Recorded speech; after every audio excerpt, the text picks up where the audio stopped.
पाकिस्तान के political landscape इतना heated up है कि इकोनॉमिक न्यूज़ जो है वो फेड होती जा रही है। बड़े बड़े न्यूज़ चैनल्स अभी ये डिस्कस कर रहे हैं कि कैसे पाकिस्तान की नेशनल असेंबली के लेजिस्लेटर्स को, एमएनएस को, पीटीआई के जो एमएनएस हैं उनको अरेस्ट किया गया और अब उसके बाद कौन सी कार्रवाई होने वाली है और सियासत कितनी गर्मा गर्म है। लेकिन इस पूरी सियासी सरगर्मी के दौरान पाकिस्तान के जो इकोनॉमिक एंड के ऊपर मसाइल है वो बतदरीज बढ़ते जा रहे हैं।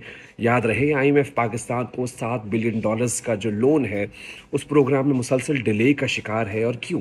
अभी रिसेंटली 9/11 को क्या हुआ है कि दो और चीज़ें डेवलपमेंट में आई हैं। एक ये कि पाकिस्तान में जो बिजली के नर्ख हैं उनमें 1.74 पैसे मज़ीद पर यूनिट है वो बढ़ा दिया गया है। दूसरी चीज़, आईएमएफ के प्रेशर में आके गवर्नमेंट ने एक और मुतालबा मान लिया है कि मुस्तकबिल में कोई भी जो गवर्नमेंट है वो स्पेशल इकोनॉमिक जोन्स नहीं बनाएगी और जो एग्जिस्टिंग इकोनॉमिक जोन्स हैं जिसमें टैक्स रिलीफ है और इकोनॉमिक इंसेंटिव मेजर्स मिलते हैं इंडस्ट्री लगाने के लिए, वो गवर्नमेंट जो है एक्सपायरी डेट के बाद विड्रॉ कर लेगी।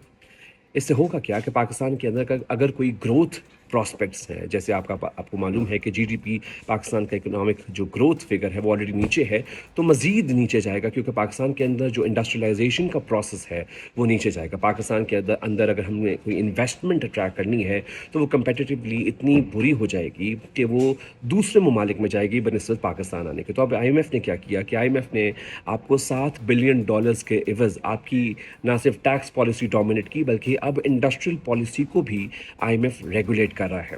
अब अगर आईएमएफ की बात की जाए तो आईएमएफ के साथ पाकिस्तान का स्टाफ लेवल एग्रीमेंट साइन हुआ था गालिबन जुलाई को, और टिपिकली 4 से 6 वीक्स लगते हैं आईएमएफ की जो स्टाफ लेवल एग्रीमेंट है उसको एग्जीक्यूटिव बोर्ड तक जाने के लिए और वो फिर उसको अप्रूव करता है।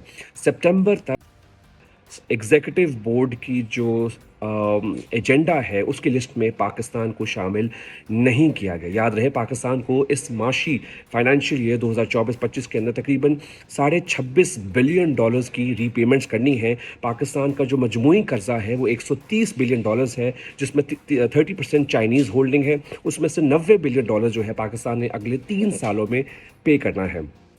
आईएमएफ के साथ जो डील है वो करीब तक तो पहुंच गई, लेकिन वो हो क्यों नहीं पा रही? क्योंकि पाकिस्तान को के एक जो बड़ी शर्त है उसमें से एक शर्त ये है कि $12 बिलियन का रोल ओवर करना है जो आपके ब्रदरली कंट्रीज़ हैं, जो कि सऊदीया है, यूएई है, चाइना है। $12 बिलियन का रोल ओवर रिक्वायर्ड है। फिर $4 बिलियन की जो चाइनीज़ कमर्शियल लोन्स हैं उनमें आपको रोल ओवर्स रिक्वायर्ड हैं। फिर उसके बाद आईएमएफ की एक और डिमांड है कि पाकिस्तान को एडिशनल $2 बिलियन जो हैं वो इंडिपेंडेंटली कमर्शियल लोन्स जो हैं वो फाइनेंसिंग रेज करने हैं। पाकिस्तान के पास तमाम एवेन्यूज़ इतने एग्जॉस्ट हो गए थे कि पाकिस्तान को अभी पिछले हफ्ते स्टैंडर्ड चार्टर्ड बैंक से $1 बिलियन का लाइन ऑफ क्रेडिट लेना पड़ा। और सिमिलर पाकिस्तान की रिक्वेस्ट है विद सऊदी अरेबिया कि पाकिस्तान को वो 1.2 यानी $1.2 बिलियन की जो फाइनेंसिंग है इन टर्म्स ऑफ फ्यूल, ताकि वो बाद में पेमेंट दे सके, उससे रिक्वेस्ट की है। अगर वो अप्रूव हो जाती है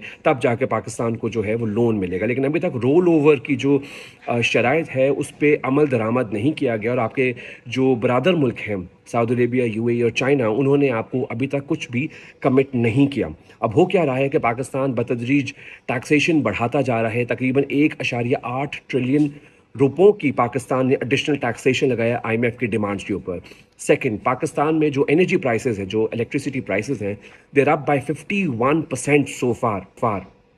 अब पाकिस्तान जो है ना सिर्फ इकोनॉमिक पॉलिसीज़ बल्कि जो प्रोविंशियल सब्जेक्ट्स हैं, जो स्पेशल इकोनॉमिक जोन्स हैं, वो मेजरली प्रोविंसेस बनाते हैं, उस पे भी जो इंडस्ट्रियल पॉलिसी है वफाक की और सूबों की, उसको भी आईएमएफ डोमिनेट कर रहा है। पाकिस्तान को $7 बिलियन जो पाकिस्तान का 25वां प्रोग्राम होगा आईएमएफ के साथ, अभी तक तो डिले का शिकार है। लेकिन पाकिस्तान के अंदर जो आईएमएफ की जो डिक्टेशन है वो बढ़ती जा रही है, पॉलिसी कंट्रोल बढ़ता जा रहा है। याद रहे अभी कुछ दिन पहले ही इसहाक डार जो पाकिस्तान के डेप्यूटी प्राइम मिनिस्टर हैं, जो पहले पाकिस्तान के फाइनेंस मिनिस्टर होया करते थे, उन्होंने ये एक बहुत इंपॉर्टेंट पॉइंट रेज़ किया कि आईएमएफ जो है उनकी जो एक अंडरस्टैंडिंग ये थी कि IMF wanted Pakistan to default. जो पिछला लोन प्रोग्राम था, जो स्टैंड बाय एग्रीमेंट था $3 बिलियन का, उनको लगता था कि आईएमएफ जो डिले कर रहा है, it wanted Pakistan to default. उन्होंने स्ट्रेटेजिक एरिया को भी टच किया कि देयर आर इंटरेस्ट ग्रुप्स जो चाहते हैं कि पाकिस्तान का जो मिसाइल प्रोग्राम है उसकी रेंज को चेंज किया जाए। सो अब I don't know what is in to play, but Pakistan की जो इकोनॉमिक कंडीशंस है और आईएमएफ के साथ जो डील है, वो मोर और लेस अब एक मास्टर टू रिसीवर होती जा रही है, क्योंकि पाकिस्तान की जो आईएमएफ के साथ एग्रीमेंट है वो साइन तो नहीं हुआ, एग्जीक्यूटिव बोर्ड ने अप्रूव तो नहीं किया, लेकिन आईएमएफ की डिक्टेशंस मनोवन हम तस्लीम करते जा रहे हैं, जिससे होगा क्या कि पाकिस्तान में आने वाले दिनों में जो इकोनॉमिक ग्रोथ प्रॉस्पेक्ट्स हैं वो मज़ीद हिंडर हो जाएंगे, और पाकिस्तान में जो भी इंडस्ट्रियलाइजेशन की पॉलिसी है, जो इन्वेस्टमेंट हम अट्रैक्ट करना चाह रहे हैं, वो मज़ीद साबुटाज होने का अंदेशा है। Let's see what happens in the next few weeks कि आईएमएफ जो है अपने एग्जीक्यूटिव बोर्ड की जो मीटिंग है या जो स्केजुअल है या जो एजेंडा है उसमें पाकिस्तान को डालता है या नहीं।